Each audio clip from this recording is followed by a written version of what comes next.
So the most common species of Punctia that's sold in the markets is Fiscus indica, Punctia fiscus indica. And those are the fruits that are quite delicious. You'll sometimes see them green, or you'll see the different species that are going to be red.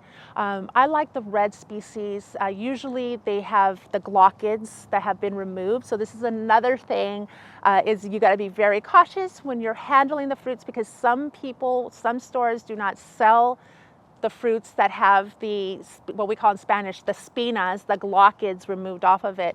So it's really easy. You just take some tongs and hold the fruit or the cactus over an open flame. It'll just burn off the glochids. And then my grandmother used to take a knife and scrape the rest of them off if there's any left, because if you get one in there, it feels like you got fiberglass in your lips and your tongue, and it's hard to get out. So the fruit are rich in, they're a rich, juicy fruit that just melts in your mouth, and it has a ton of little seeds, so it's quite irritating for some folks.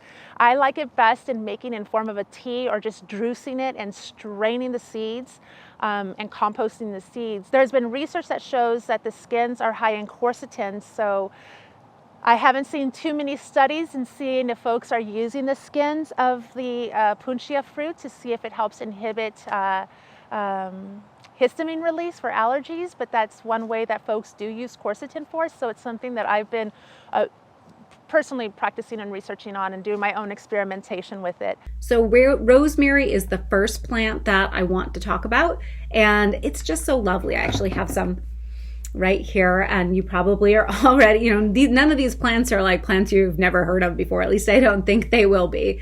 And rosemary for remembrance is a really common saying, and it comes from some of Shakespeare's writing. I believe it was Ophelia who said this particular quote in one of the plays.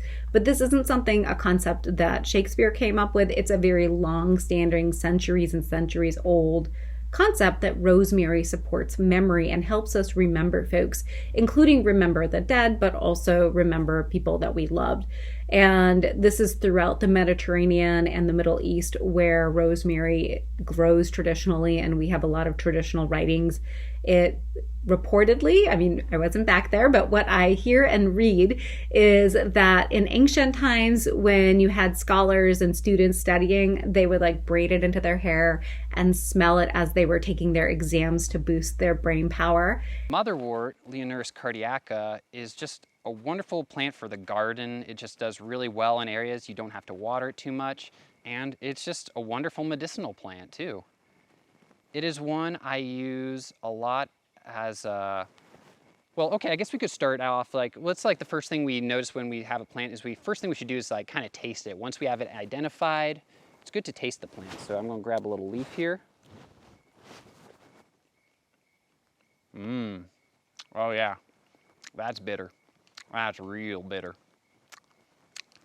But the reason I said I should taste it first, because that tells me something. The fact that it's bitter tells me a lot about its medicinal action. And so I'm already noticing, one of the first things I'm noticing is I'm starting to salivate more. My mouth is really filling up with saliva. And so that's how bitters kind of work. When we taste the bitter flavor, it has a reflex action when the bitter receptors on our tongue are activated. And so first thing I'm noticing is it's activating more saliva coming out.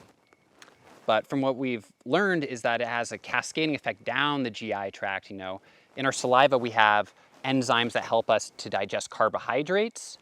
And then it'll also help stimulate the smooth muscle that helps move the food down our esophagus and into our stomach. So the esophageal sphincters, the opening and closing of various sphincters that allow food to get through our digestive system,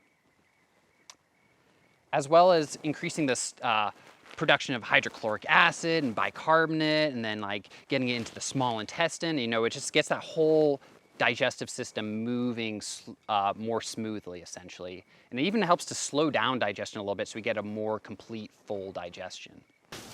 Rosalee also did this great book with Emily Hahn called Wild Remedies, and it's fantastic because it talks about both the philosophy, the drive behind why do we want to go out and harvest wild plants? Why do we want to work with wild plants? And also a lot of the how-to. And then you know, it's very heavy on the ethical considerations, which I think is far and away our most important concern when herbalism is surging in popularity.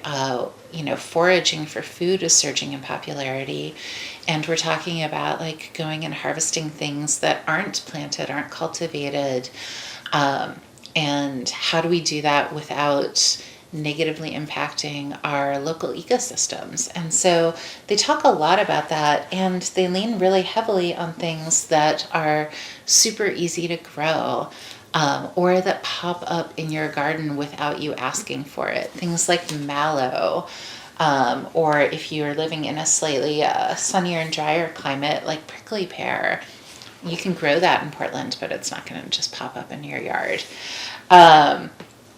Things like dandelion or, you know, burdock, mullein, all kinds of stuff that is excellent medicine and really cool to work with, and is feral, and you're often doing the ecosystem a really great favor by harvesting it and working with it ethically. So it's also got recipes, and it's got like some workbooky things too if you're kind of interested in creating your own little like self-guided plant journey. Hey everyone, this is Mason with HerbRally. Thanks so much for watching today's video. If you enjoyed it, please give it a thumbs up and a subscribe if you haven't already.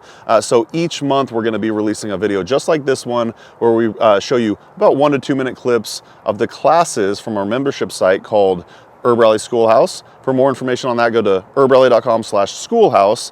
And basically there we release new content each week to our members, new exclusive content to our members each week, and it's only $10 a month. We also have an annual option where you could pay $100 at one time, and that'll get you essentially 2 free months.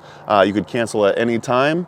So yeah, if you're enjoying these classes, you want to get the full context, you want to get the full class, go to herbrally.com/schoolhouse. We'd love to have you as a member. So thanks again for watching, and I'll talk to you later. Take care.